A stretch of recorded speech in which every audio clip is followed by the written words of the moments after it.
السلام علیکم میری پیاری ریڈرز، امید کرتی ہوں آپ سب ٹھیک اور خیر و عافیت سے ہوں گے۔ مجھے جب ہوش آیا تو میں ایک کمرے میں تھی، میرے سر پر پٹی بندھی ہوئی تھی، پتہ نہیں کس کا گھر تھا۔ مجھے یاد آنے لگا کہ ایک گاڑی میرا پیچھا کر رہی تھی، وہ مجھ کو ٹکرائی تھی، کہیں ان لڑکوں نے مجھے اغوا تو نہیں کر لیا، کہیں میرے ساتھ کچھ۔ اس سوچ نے میری جان نکالی تھی۔ میں اٹھ کر بیٹھ گئی، لیکن میرے ہاتھ پر ڈرپ لگی ہوئی تھی۔ اسی وقت ایک 4 سالہ لڑکی نے کمرے کا دروازہ کھولا، مجھے دیکھ کر مسکرانے لگی، پھر کہنے لگی جبران بھائی اس لڑکی کو ہوش آ گیا۔ میں حیران تھی کہ آپ میں کیسے کہاں ہوں، آوازیں دے رہی وہ ہو؟ لڑکی کچھ دیر کون ہے؟ بعد ایک نوجوان میرے کمرے میں داخل ہوا۔ وہ کہنے لگا شکر ہے آپ کو ہوش تو آیا۔ یہ کہہ کر وہ میرے پاس آ گیا، میرے بیڈ کے پاس رکھی کرسی پر بیٹھ اور گیا، ڈرپ دیکھنے لگا۔ میں نے کہا میں کہاں ہوں، آپ کون ہیں؟ وہ کہنے لگا میں آپ کے لیے بالکل اجنبی ہوں اور آپ میرے لیے۔ دیکھیں میں نے آپ کو سڑک پر بھاگتے ہوئے دیکھا تھا، مجھے لگا شاید آپ کے پیچھے کوئی لگ گیا ہے، آپ کی جان خطرے میں ہے، تو میں نے بہت ہارن دیا تاکہ آپ رک جائیں اور میں آپ کو بچا لوں۔ آپ کی مطلوبہ جگہ آ جائے گی تو آپ کو چھوڑ دوں گا، لیکن آپ تو بھاگے ہی جا رہی تھی، اسی لیے مجھے گاڑی آپ کے آگے لا کر کھڑی کرنی پڑی، اور مجھے نہیں پتہ تھا کہ آپ کو بریک ہی نہیں لگے گی۔ آپ گاڑی سے بری طرح لگ گئیں اور بے ہوش ہو گئی، اس لیے میں مجبوراً آپ کو اپنے گھر لے آیا، کیونکہ میں نہیں جانتا آپ کو اب کس جگہ لے کر جانا ہے، تو پلیز مجھے اپنے گھر کا بتائیں، میں آپ کو آپ کے گھر چھوڑاتا ہوں۔ میں نے اپنے سر پر ہاتھ رکھا جہاں پٹی بندھی ہوئی تھی۔ وہ کہنے لگا آپ کو چوٹ لگ گئی تھی، لیکن خدا نخواستہ زیادہ مسئلے والی بات نہیں ہے، میں نے آپ کا ٹریٹمنٹ کر دیا ہے۔ میں نے کہا یہ ڈرپ تو اتار دیں، میں اپنے گھر جانا چاہتی ہوں۔ میں نے کہا ہاں میں اتار دیتا ہوں، مجھے بتائیں آپ کا گھر کہاں ہے، میں کچھ دیر تک چھوڑ آتا ہوں آپ کو۔ وہ بھی بات ہی کر رہا تھا جب ایک خاتون کمرے لیکن میں مجھے آئی۔ دیکھ کر وہ کہنے جبران لگی تم نے اوہ کھانا شکر کھایا ہے کہ اس نہیں؟ لڑکی کو ہوش آ وہ گیا۔ شاید جبران کو پھر وہ بلانے کہنے کے لیے لگے آئی تم تھی۔ کون ہو؟ میں نے کہا کہ میں ہانیہ ہوں۔ اچھا تو تمہارا نام ہانیہ ہے؟ وہ کہنے لگی مجھے بتاؤ تمہارے گھر کا پتہ کہاں، کیا ہے تمہارا گھر؟ تمہارے والدین پریشان ہو رہے ہوں گے، ان کا فون نمبر بتاؤ تاکہ ہم انفارم کر دیں کہ تم بالکل ٹھیک ہو اور ہمارے پاس بالکل محفوظ ہو۔ جبران نامی نوجوان کہنے لگا کہ دیکھیں آپ رات سے بے ہوش تھی اور اب شام کے 5 بج رہے ہیں، تقریباً کافی گھنٹے سے آپ بے ہوش تھی۔ یہ سن کر میں اور بھی زیادہ پریشان ہوئی تھی، میرے والد تو پتہ نہیں میرے بارے میں کیا میں نے کیا جلدی سوچ سے رہے اپنا ہوں۔ نمبر اس نوجوان کو بتایا۔ جیسے ہی میرے والد نے فون اٹھایا، میں نے اس لڑکے کے ہاتھ سے فون چھین لیا۔ میں نے کہا بابا میں ہانیہ۔ میرے والد کہنے لگے تم کہاں ہو؟ اس کمینے نے تمہیں کہاں چھپا کے رکھا ہوا ہے، بتاؤ مجھے۔ میں نے کہا کہ بابا مجھے نہیں پتہ میں کہاں ہوں، یہ ان سے پوچھئے میں کہاں ہوں، پلیز مجھے لینے کے لیے آ جائیں۔ اس وقت مجھے اپنے گھر جانا تھا، اپنے کیے پہ میں بہت پچھتا رہی تھی، میں نے پتہ نہیں کیوں اتنا بڑا بھروسہ داؤد پر کر لیا۔ میری عزت تو بچ گئی تھی، لیکن محبت کے نام پر جو گہرا گھاؤ میں نے کھایا تھا وہ میں بھول بھی نہیں سکتی تھی۔ جبران نے میرے ہاتھ سے فون پکڑا اور کہنے لگا انکل آپ بے فکر رہیں، آپ کی بیٹی بالکل محفوظ ہے، وہ میری گاڑی سے ٹکرا گئی تھی اور پھر بے ہوش ہو گئی تھی، مجھے پتہ نہیں تھا کہ اس کا گھر کہاں ہے، تو اس لیے مجبوراً مجھے اپنے گھر لانا پڑا۔ آپ کی بیٹی بالکل ٹھیک ہے، آپ بالکل بے فکر ہو جائیں، میں آپ کو پتہ بتاتا ہوں، آپ وہاں آ کے اپنی بیٹی کو لے جا سکتے ہیں۔ جبران نے انہیں گھر کا پتہ بتایا۔ یہ جبران کی بہن کا گھر تھا، وہ لاہور میں رہتا تھا، یہاں اپنی بہن کے پاس کچھ دن گزارنے کے لیے آیا تھا، کافی خوش مزاج قسم کا شخص تھا اور ڈاکٹر تھا۔ میرے والد جب آئے تو اس نے میرے والد کو بہت تسلی دی تھی۔ میرے والد مجھے غصے سے دیکھ رہے تھے، میں ان کے ساتھ لگ کر رونے لگی۔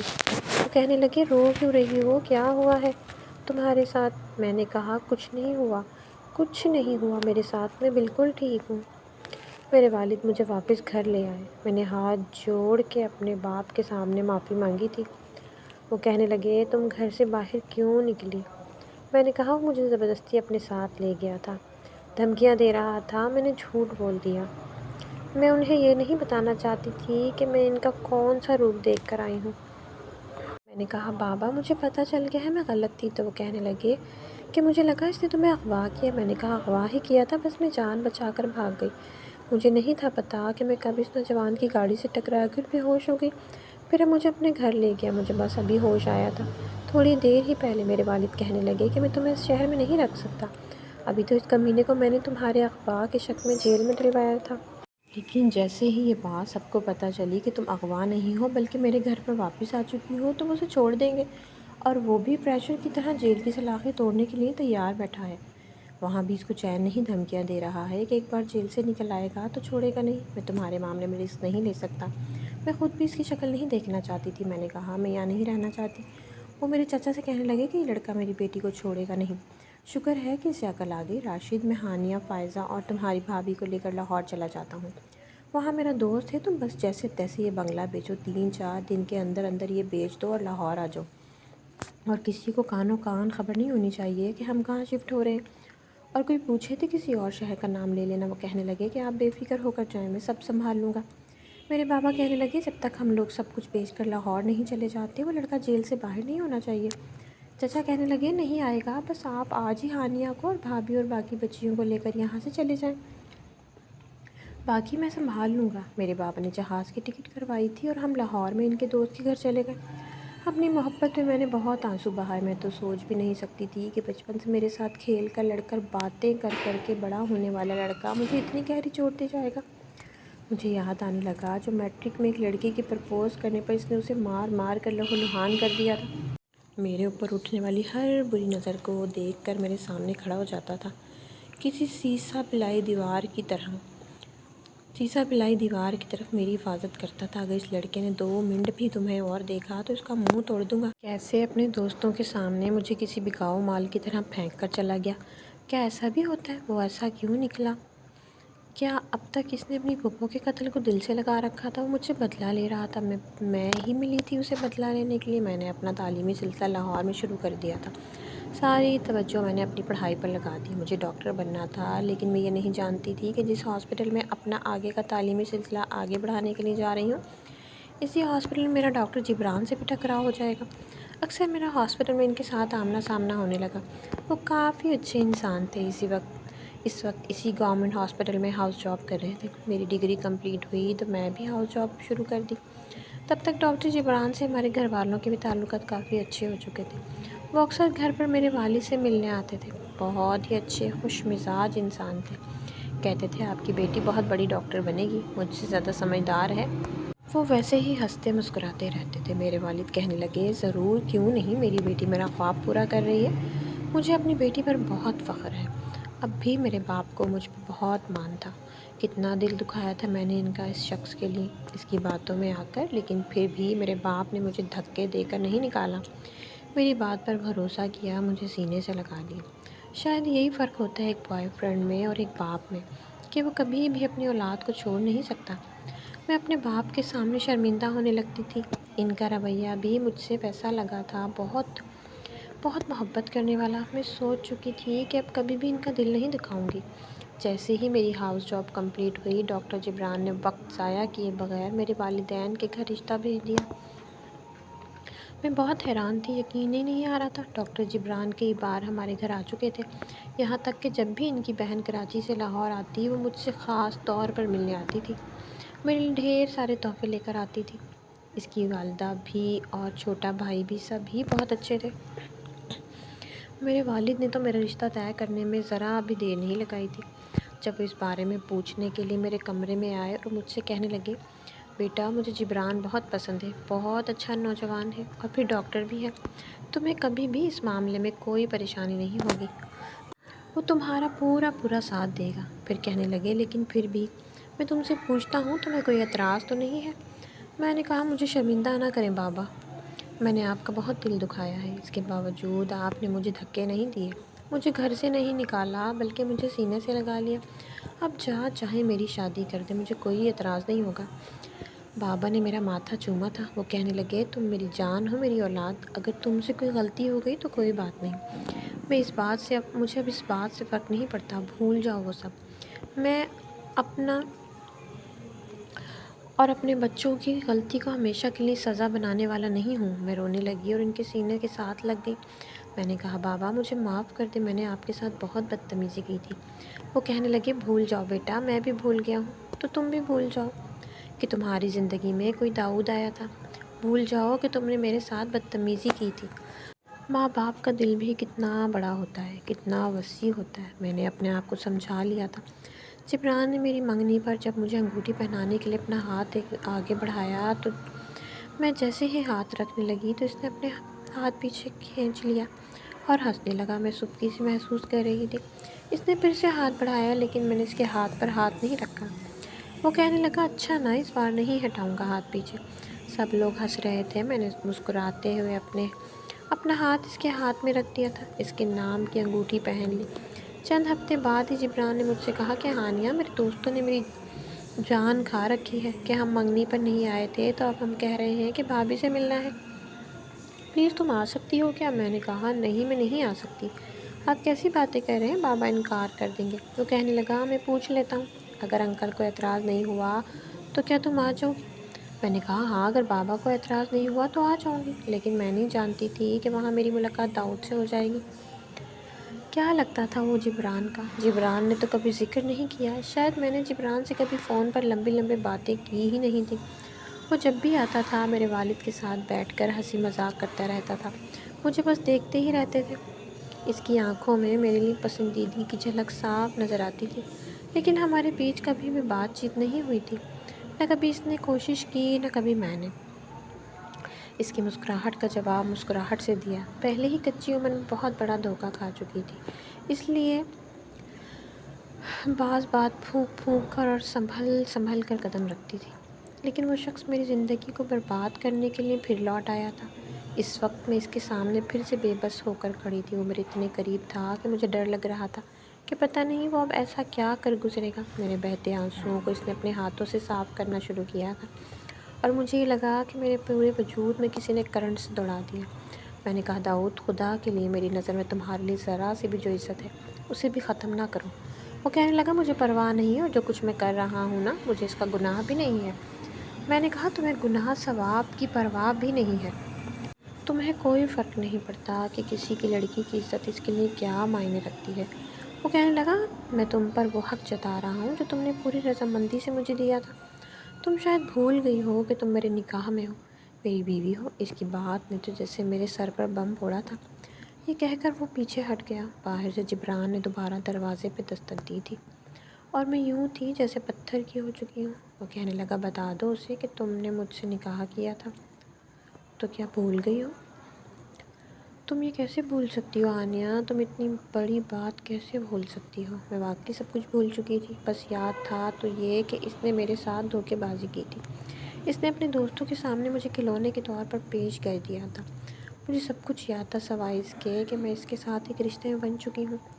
پتہ نہیں میرے دماغ سے یہ کیسے نکل گیا۔ شاید دل ٹوٹنے کا، اس کے دھوکہ دینے کا اثر اس وقت اس قدر زیادہ ہوا کہ میں یہ بھول گئی کہ میں نے کتنی بڑی غلطی کی تھی۔ وہ کہنے لگا جبران کو خود بتا دیتی تو زیادہ بہتر ہے، ورنہ مجھے کوئی فرق نہیں پڑے گا۔ یہ کہہ کر وہ پیچھے ہٹ گیا۔ میں بالکل گمسم کھڑی کی کھڑی رہ گئی۔ اس نے دروازہ کھولا تو جبران اسے دیکھ کر حیران ہوا تھا۔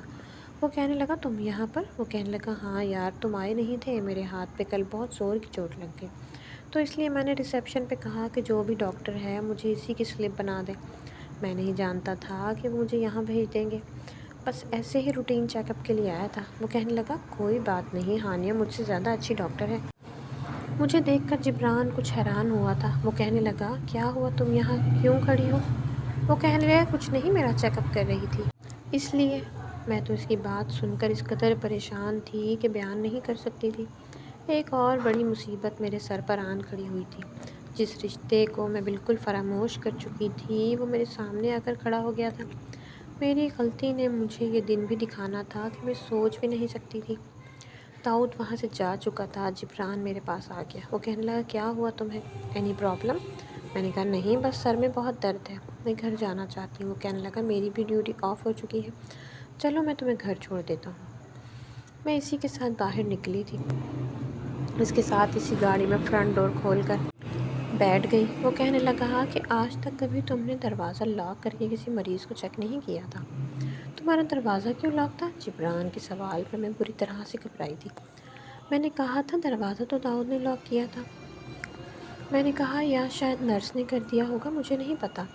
پھر میں اپنا سر دبانے لگی تو وہ کہنے لگا کہ بہت درد ہو رہا ہے۔ میں نے کہا پتہ نہیں کیوں، تو وہ کہنے لگا چلو تمہیں پہلے کافی پلا دیتا ہوں۔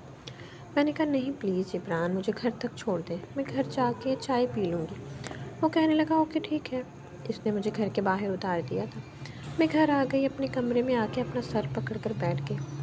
مجھے سمجھ نہیں آ رہا تھا کہ کب کیسے سب کو یہ بتاؤں کہ میں اس غلطی سے اس شخص کے ساتھ نکاح کر بیٹھی تھی۔ پتہ نہیں بابا مجھے کیا کہیں گے۔ اگر انہیں پتہ چل گیا کہ داؤد لاہور میں ہے اور مجھ سے مل چکا ہے تو کیا ہوگا؟ میں وہی تماشے دوبارہ نہیں دیکھنا چاہتی تھی، لیکن اس سے آزادی حاصل کرنے کے لیے مجھے اس سے بات کرنی تھی۔ مجھے تو یہ تک نہیں پتہ تھا کہ اس کا پرانا نمبر آن ہے یا نہیں۔ میں نے ڈرتے ڈرتے کال کی تھی۔ پہلی بیل پر اس نے فون اٹھا لیا۔ وہ کہنے لگا، بولو ہانیہ، پتہ نہیں میرا نیا نمبر دیکھ کر اس نے کیسے پہچان لیا۔ میں نے کہا کہ تمہیں کیسے پتہ کہ میں نے کال کی ہے؟ تو وہ کہنے لگا، مجھے پتہ چل جاتا ہے۔ کوئی 1-2 سال کا ساتھ تو نہیں ہے نا، دل گواہی دے دیتا ہے۔ تمہارے فون کی بیل پر میرا دل دھڑک کر مجھے بتا دیتا ہے کہ فون کس کا ہے۔ اس کی ایسی باتیں اب مجھ پر اثر نہیں کر رہی تھیں۔ میں نے کہا، پلیز، میں نے تم سے اس قسم کی باتیں سننے کے لیے فون نہیں کیا۔ وہ کہنے لگا، پھر کسی قسم کی باتیں سننے کے لیے فون کیا ہے؟ مجھے بتا دو، میں وہ باتیں کر لیتا ہوں۔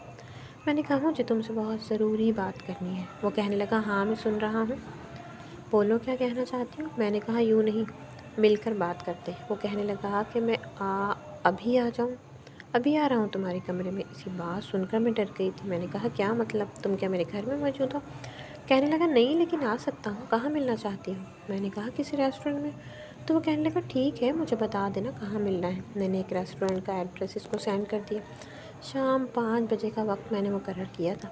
میں اپنے ہاسپٹل سے اپنی ڈیوٹی مکمل کر کے اس ریسٹورنٹ پر پہنچی تھی تو وہ پہلے ہی ایک ٹیبل پر ہی بیٹھا تھا۔ مجھے دیکھ کر فوراً سے کھڑا ہو گیا۔ میں چلتے اس کے پاس آئی اور سامنے کرسی پر بیٹھ گئی۔ وہ مجھے ہی دیکھ رہا تھا۔ کہنے لگا، کیا منگواؤں تمہارے لیے؟ پھر کہنے لگا کہ اسٹرابیری جوس منگوا لیتا ہوں، تمہیں وہ بہت پسند ہے نا؟ اس سے پہلے کہ وہ آرڈر کرتا تو میں نے اسے منع کر دیا۔ میں نے کہا، میں اپنی پچھلی ساری پسند بدل چکی ہوں، مجھے اب اسٹرابیری جوس پسند نہیں ہے۔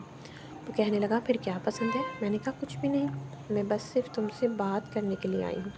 وہ کہنے لگا، ایسے کیسے چلے گا، کچھ نہ کچھ تو کھانا پینا پڑے گا نا، کتنے عرصے بعد مل رہے ہیں۔ دیکھو، اب یہ بات مت کہنا کہ تم مشکل سے 10-20 منٹ کے لیے آئی ہو۔ میں نے کہا، میں صرف تم سے ایک ضروری بات کرنے کے لیے آئی ہوں۔ اس نے گہری سانس لی اور کہنے لگا، اچھا ٹھیک ہے، کیا بات ہے؟ میں نے کہا، داؤد، مجھے تم سے طلاق چاہیے۔ میرا یہ کہنا تھا کہ مجھے بڑے غصے سے دیکھنے لگا۔ سامنے پڑے گلاس کو اس نے زور سے پکڑا اور زور سے ٹیبل پہ پٹک دیا۔ وہ کہنے لگا، کیا کہا تم نے؟ کیا چاہیے تمہیں؟ میرا دل زور زور سے دھڑکنے لگا تھا۔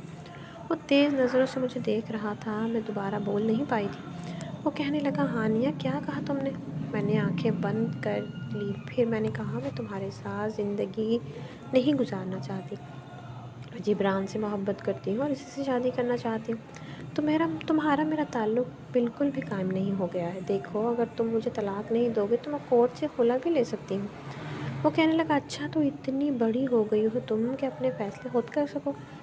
اور پھر کہنے لگا، جاؤ، نہیں دیتا طلاق، تمہیں کورٹ سے خلا چاہیے، جاؤ، جا کر لے لو، اور میرا وعدہ ہے تم سے، ہانیہ، خلا تمہیں وہاں سے نہیں لینے دوں گا۔ میں نے کہا، آخر تم چاہتے کیا ہو؟ وہ کہنے لگا، ابھی تک تمہیں سمجھ نہیں آئی؟ بڑے افسوس کی بات ہے، حالانکہ میں تو تمہیں بہت سالوں پہلے بتا چکا تھا کہ تمہیں چاہتا ہوں۔ میں نے کہا، بس کر دو یہ ڈرامے بازی، میں تمہاری ساری حقیقت جان چکی ہوں۔ تمہارے ایسے ڈائیلاگز مجھ پر اثر نہیں کرتے، کیونکہ اب میں کم عمر کمزور لڑکی نہیں ہوں جو تمہاری باتوں میں آ جاؤں۔ جتنا تماشا تم میرا بنا سکتے تھے وہ تم بنا چکے ہو، لیکن اب نہیں ہوگا۔ وہ کہنے لگا، کون سا ڈرامہ، کیسے ڈائیلاگز؟ میں نے کہا، میں ہر بات دوبارہ سے دہرانا نہیں چاہتی، اس لیے بہتر ہے کہ اسے میں ایسے ہی یہاں ختم کر دوں، تم مجھے چھوڑ دو۔ وہ کہنے لگا کہ وہ بدلنے کا رواج تمہارے مزاج میں ہوگا، مگر میں ایسا نہیں ہوں۔ ہم تو محبت میں بھی توحید کے قائل ہیں فراز، کہ تمام عمر ایک ہی شخص کو محبوب بنائے رکھا۔ میں نے اسے حیرت سے دیکھا تھا۔ میں نے کہا، کیسے کر لیے تو اتنی ڈرامے بازیاں؟ تمہارا سارا سچ میں جان چکی ہوں، خدا کے لیے بس کر دو۔ اب یہ بہت بہت پرانی ہو چکی ہے اپنی پھپھو کا، جتنا بدلہ تم مجھ سے لے چکے ہو وہ کافی ہے۔ اگر تم مجھے طلاق نہیں دو گے تو ٹھیک ہے، تم سے اگلی ملاقات کورٹ میں ہوگی۔ یہ کہہ کر میں کھڑی ہو گئی۔ وہ تیز تیز قدم اٹھاتے ہوئے اس ریسٹورنٹ سے باہر چلی گئی، لیکن جیسے ہی اپنی گاڑی کا فرنٹ ڈور کھولا تو پتہ نہیں کیسے اور کب داؤد میرے پاس آیا تھا اور اس نے میری کلائی پکڑ لی۔ اس کی گاڑی بالکل میری گاڑی کے برابر کھڑی تھی۔ اس نے اپنی گاڑی کا فرنٹ ڈور کھولا اور مجھے اندر دھکیل کے بڑی زور سے دروازہ بند کر دیا۔ میں ٹھیک سے سمجھ بھی نہیں پائی تھی کہ اس نے میرے ساتھ کیا کیا ہے۔ جب وہ دوسری جانب سے ڈرائیونگ سیٹ پر بیٹھ کے دروازہ بند کر کے اس نے گاڑی سٹارٹ کر کے گاڑی چلانا شروع کر دی۔ میں نے کہا یہ کیا بدتمیزی ہے، تو وہ کہنے لگا چپ چاپ بیٹھی رہو۔ اس کی بات پر میں بہت زیادہ گھبرا گئی تھی۔ وہ کافی غصے میں ماتھے پر بل ڈالے کافی رف ڈرائیو کر رہا تھا۔ میں نے کہا داؤد گاڑی روکو۔ وہ کہنے لگا بھی گاڑی تبھی رکے گی جب میں چاہوں گا۔ میں نے کہا داؤد گاڑی روکو ورنہ میں چلتی گاڑی سے کود جاؤں گی۔ وہ کہنے لگا ضرور، یہ شوق بھی پورا کر لو، لیکن گاڑی لاک تھی۔ وہ کہنے لگا یہ گاڑی تب تک نہیں رکے گی جب تک میں نہیں چاہوں گا۔ تم نہ دروازہ کھول سکتی ہو نہ کھڑکی سے کود سکتی ہو۔ چپ چاپ بیٹھ جاؤ، مزید کوئی تماشا مت بناؤ۔ یہ سن کر میری جان نکلی تھی۔ میں نے کہا یہیں روکو گاڑی، مجھے تمہارے ساتھ کہیں نہیں جانا۔ وہ کہنے لگا کہ جانا تو تم کو پڑے گا۔ اب تم زیادہ فکر نہ کرو، تم اس وقت اپنے شوہر کے ساتھ ہو، اور جب انسان اپنے محرم کے ساتھ ہوتا ہے نا تو اسے کسی قسم کا خوف نہیں ہوتا۔ میں نے کہا میں لعنت بھیجتی ہوں تم پر، تمہارے ساتھ قائم کیے ہوئے ہر رشتے پر۔ وہ کہنے لگا منہ بند کر لو ورنہ تمہارا منہ توڑ دوں گا۔ وہ دانت بھینچ کر کہہ رہا تھا۔ میں گاڑی کا دروازہ کھولنے کی کوشش کر رہی تھی لیکن وہ گاڑی کی سپیڈ اور بڑھا چکا تھا۔ میں نے کہا داؤد گاڑی آہستہ چلاؤ ورنہ ایکسیڈنٹ ہو جائے گا۔ وہ کہنے لگا اچھا ہے، جیتے جیتے تمہارے بابا ہمیں ملنے نہیں دیں گے، اس سے اچھا ہے کہ مر جاتے ہیں۔ ویسے بھی ہم نے جینے مرنے کی بہت سی قسمیں ساتھ ہی کھائی تھیں، آج سوچ رہا ہوں کہ اس پر عملی جامہ بھی پہنا دوں۔ میں نے کہا کہ تمہیں مرنا ہے تو شوق سے مرو، لیکن مجھے تمہارے ساتھ نہیں مرنا۔ خدا کے لیے گاڑی روکو، مجھے نہیں جانا تمہارے ساتھ۔ تب تک وہ ایک گھر کے سامنے اپنی گاڑی روک کر ہارن دینے لگا۔ کچھ دیر بعد چوکیدار نے دروازہ کھول دیا تھا۔ وہ ایک چھوٹا سا گھر تھا۔ اس نے گاڑی اندر پارک کی، چوکیدار نے دروازہ بند کر دیا، پھر اس نے گاڑی کو لاک کھولا تھا۔ میں جلدی سے گاڑی سے نیچے اتری، مین گیٹ کی طرف جانے لگی تو اس نے آگے بڑھ کر میری کلائی پکڑی، اب مجھے گھر کے اندر لے جانے لگا۔ میں نے کہا داؤد میرے ساتھ زبردستی مت کرو، لیکن وہ مجھے زبردستی اندر لے کے جانے لگا۔ اس گھر میں بس 2 ہی کمرے تھے، ایک چھوٹا سا لاؤنج بھی۔ وہ مجھے کمرے کے اندر لے گیا اور وہاں لے جا کر مجھے بیڈ پر پٹخا تھا۔ کمرے کا دروازہ بند کیا اور کنڈے لگائے۔ میرے چہرے کی رنگت اڑی تھی۔ پھر وہ بڑی تیزی سے میرے پاس آیا تھا۔ کہنے لگا بتاؤ کیا مسئلہ ہے تمہارے ساتھ، کیا تکلیف ہے تمہیں، اتنا ایٹیٹیوڈ کیوں دکھا رہی ہو؟ ایک تو تمہارے باپ نے مجھ پر تمہیں اغوا کرنے کا کیس کر دیا، مجھے پولیس کو پکڑوا دیا۔ تمہیں اندازہ ہے کہ 1 سال کی جیل کاٹی ہے میں نے تمہارے باپ کی وجہ سے، اور بجائے مجھے دیکھ کر تم خوش ہوتی، اپنی منگنی کر لی تم نے۔ کیسے منگنی کر لی تم نے؟ کسی اور کے نام کی انگوٹھی تم نے پہن کیسے لی؟ میری منقوہہ ہوتے ہوئے ہانیہ، میں یہ سوچ بھی نہیں سکتا تھا کہ تم کسی اور سے منگنی کر سکتی ہو۔ یہ کہہ کر اس نے میرا ہاتھ پکڑا تھا، زبردستی میرے ہاتھ سے جبران کی پہنائی انگوٹھی اتارنے لگا۔ میں نے کہا میرا ہاتھ چھوڑو، تو وہ کہنے لگا تمہاری ایک ایک چیز پر میرا حق ہے، تم میری ہو صرف اور صرف داؤد کی، سمجھ آئی تمہیں؟ میں کیسے برداشت کروں کہ تم کسی اور کے نام کی انگوٹھی پہنو؟ اس کے نام کی انگوٹھی اتار کر اس نے زور سے دیوار پر ماری تھی، پھر میرے پاس آ گیا۔ میں ڈر کر پیچھے ہٹی تھی۔ میں نے کہا داؤد مجھے ہاتھ بھی مت لگانا، میں جانتی ہوں تم مجھے یہاں کیوں لائے ہو۔ یہ کہہ کر میں پھوٹ پھوٹ کے رونے لگی۔ کچھ دیر وہ مجھے یوں ہی غصے سے دیکھتا رہا اور پھر پوچھنے لگا کیا پتہ ہے تمہیں کیوں لائے ہوں تمہیں؟ میں نے کہا تم ایک گھٹیا انسان ہو، تمہیں مجھ سے صرف ایک ہی مطلب ہے، تم مجھ سے اپنی حوث پوری کرنا چاہتے ہو۔ میرا یہ کہنا تھا کہ اس نے ایک زوردار تھپڑ میرے منہ پہ مارا تھا۔ وہ کہنے لگا بکواس بند کرو، تمہارا سر پھاڑ دوں گا۔ میری رگوں میں ایک شریف ماں باپ کا خون گردش کرتا ہے، میرا قصور بس یہی ہے نا کہ تم سے محبت کی تھی، جسے تم نے سزا بنا کے رکھ دی۔ کہاں دفع ہو گئی تھی تم؟ میرا ویٹ کیوں نہیں کیا؟ تمہیں اندازہ ہے کتنے سالوں سے میں نے تمہیں ڈھونڈ رہا ہوں؟ وہ چلا کر بول رہا تھا۔ میں نے کہا جانتی ہوں کہ ڈھونڈ رہے تھے اپنی پھوپھو کا بدلہ لینے کے لیے۔ وہ کہنے لگا شٹ اپ، تم سے کیوں بدلہ لوں گا میں؟ پھوپھو کا مجھے بدلہ لینا ہوتا تو ہزاروں بار تمہارے کمرے میں آیا تھا، تمہارے ساتھ کچھ بھی کر کے جا سکتا تھا، کسی کو کانوں کان خبر نہیں ہوتی۔ تم سے بدلہ لینے کے لیے مجھے تم سے محبت کا کھیل کھیلنے کی کوئی ضرورت نہیں تھی، نہ ہی تم سے نکاح کرنے کی۔ اگر تمہیں کچھ یاد ہو تو تم نے ہی مجھے کہا تھا نکاح کرنے کے لیے، کہا تھا کہ نہیں کہا تھا؟ اس نے مجھے دونوں بازو سے جکڑ کر جھنجھوڑ کے رکھ دیا تھا۔ وہ بہت غصے میں تھا۔ میں نے کہا ہاں کہا تھا، کیونکہ میں نہیں جانتی تھی کہ تم اتنے گھٹیا ہو۔ میں تو صرف یہ چاہتی تھی کہ میرا باپ میرا نکاح کسی اور سے نہ کرتے، لیکن یہ نہیں جانتی تھی کہ تم نکاح کر کے اپنے دوستوں کے لیے تفریح کا سامان بنا کر چھوڑ کے چلے جاؤ گے۔ وہ کہنے لگا کس نے چھوڑا تھا؟ کیا تم پاگل ہو گئی ہو؟ تمہیں بھوک لگی تھی؟ میں تمہارے لیے کھانا لینے گیا تھا اور وہیں سے تمہارے اس خبیث باپ نے مجھے پولیس کو پکڑوا دیا۔ میں تو چلاتا رہ گیا کہ مجھے چھوڑ دو، لیکن وہ کہنے لگا کہ میں نے زبردستی تمہیں اغوا کیا ہے۔ میں نے پولیس کی منت سماجت کی کہ خدا کے لیے میں انہیں تمہارے پاس لے جاتا، بس ایک بار مجھے چھوڑ دے۔